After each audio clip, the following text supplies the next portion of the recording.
Hi everyone, welcome to my channel Health Mantras।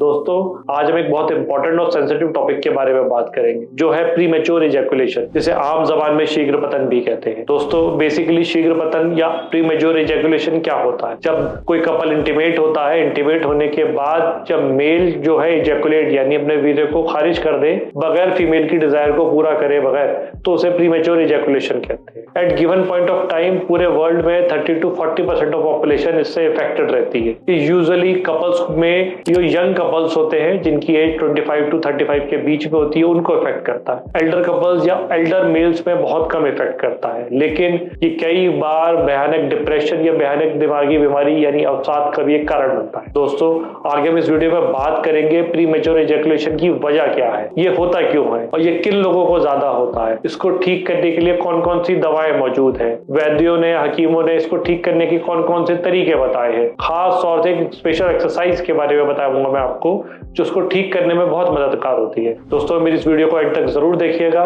मैं हूं doctor Kashif. आइए इस वीडियो को शुरू करते हैं। दोस्तों सेक्स एक इंपॉर्टेंट पार्ट प्ले करता है किसी भी फीमेल के रिलेशनशिप के लिए, और खास तौर से जब प्रीमेच्योर इजैकुलेशन की परेशानी हो जाए तो सेक्सुअल रिलेशनशिप के साथ साथ उनकी इमोशनल रिलेशनशिप भी डिस्टर्ब हो जाती है। एक्चुअल में मेडिकल साइंस प्रीमेच्योर इजैकुलेशन को इस तरह से डिस्क्राइब करती है जब क्वाइटस यानी जो पेनिस है वो विजाइना में जब दाखिल हो जाए तो उसके 1 मिनट के अंदर अंदर अगर वीर्य का इजैकुलेशन हो जाए तो उसे प्रीमेच्योर इजैकुलेशन कहा जाता है। दोस्तों ये अगर कभी कभार हो तो कोई ज्यादा परेशानी की बात नहीं है, लेकिन ये बहुत फ्रिक्वेंटली होने लग जाए यानी अगर मंथ में 3 बार से ज्यादा इस तरह की तकलीफ होने लग जाए तो उसे सेक्सुअल डिसफंक्शन में क्लासिफाई किया जाता है। दोस्तों premature ejaculation usually young mails को ज्यादा इफेक्ट करता है, यानी 21 to 35 की एज में सबसे ज्यादा कॉमनली देखा जाता है। इस एज में हमारा हार्मोन स्पर्ट बहुत ज्यादा होता है, टेस्टोस्टेरोन लेवल ज्यादा होता है, हमारी इमोशनल इनसिक्योरिटी और इंस्टेबिलिटी ज्यादा होती है, हम एक्साइट जल्दी हो जाते हैं इस एज के अंदर, जिसके नतीजे में अपने आप को कंट्रोल नहीं कर पाते और ये प्रीमेच्योर इजैकुलेशन की एक बड़ी वजह बनती है। As we get older after the age of 35 ये प्रीमेच्योर इजैकुलेशन यूजुअली लोगों को सबसाइड कर जाता है, या अगर जिनको रहता भी है उनको अपनी तकलीफों पे अपने आप एज के अकॉर्डिंगली आराम मिलने लग जाता है। दोस्तों वैसे तो प्रीमेच्योर इजैकुलेशन खुद ही अपने आप में एक लक्षण है, लेकिन अक्सर वक़ात इसके साथ एक और बीमारी एसोसिएट करती है, वो है इरेक्टाइल डिसफंक्शन। टोटल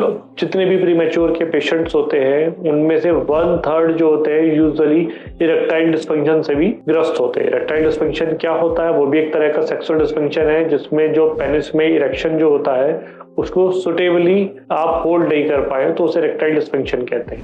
दोस्तों प्रीमेच्योर इजैकुलेशन का यूजुअली साइकोलॉजिकल एक बहुत बड़ा कारण होता है। जो लोग स्ट्रेस एंजाइटी में ज्यादा रहते हैं, डिप्रेशन में रहते हैं, उनको प्रीमेच्योर इजैकुलेशन अपनी सेक्सुअल लाइफ में झेलने को मिलता है। इसके यूजुअली जो है साइकोलॉजिकल फैक्टर के अलावा कुछ इन्फेक्टिव कॉज भी हो सकते हैं, जैसे किसी एसटीडीज में इन्वॉल्वमेंट होने की वजह से भी ये प्रीमेच्योर इजैकुलेशन देखने को मिलता है। दोस्तों अब आपके मन में सवाल आ रहा होगा कि प्रीमेच्योर इजैकुलेशन होता क्यों है, इसके क्या कारण है? दोस्तों प्रीमेच्योर इजैकुलेशन अक्सर वक़ात साइकोलॉजिकल इन नेचर होता है, यानी जहनी तनाव, डिप्रेशन, अवसाद इस तरह से जब आपके जिस्म पे असर करता है तो प्रीमेच्योर इजैकुलेशन उसका एक नतीजा बनता है। ये यूजुअली अपने आप में बीमारी नहीं होती, कई बीमारियों का सीक्वल या कॉन्सिक्वेंसेस हमारी बॉडी को झेलने को मिलता है। साथ साथ कई बार प्रीमेच्योर इजैकुलेशन जब साइकोलॉजिकल फैक्टर से हट जाता है तो इन्फेक्टिव कॉजेज भी इसको कर सकते हैं। कई बार स्टडीज में कुछ लोग इन्वॉल्व हो जाए मल्टीपल सेक्स पार्टनर की वजह से तो भी प्रीमेच्योर इजैकुलेशन हो जाता है। दोस्तों जब हम बात करते हैं प्रीमेच्योर इजैकुलेशन की या फिर इरेक्टाइल डिसफंक्शन की भी, इसको आम बोलचाल की भाषा में गुप्त रोग कहा जाता है, यानी छुपाए रखने वाले रोग। जबकि एज ए यूनानी डॉक्टर मैं इस बात का पुरजोर खिलाफ करता हूँ। ये जरूरी नहीं है आपको इसको बात छुपाने की है, ये भी आपकी परेशानी है, आपको इसको अपने डॉक्टर से, अपने फ्रेंड्स एंड रिलेटिव से आसानी से बात करने की जरूरत है,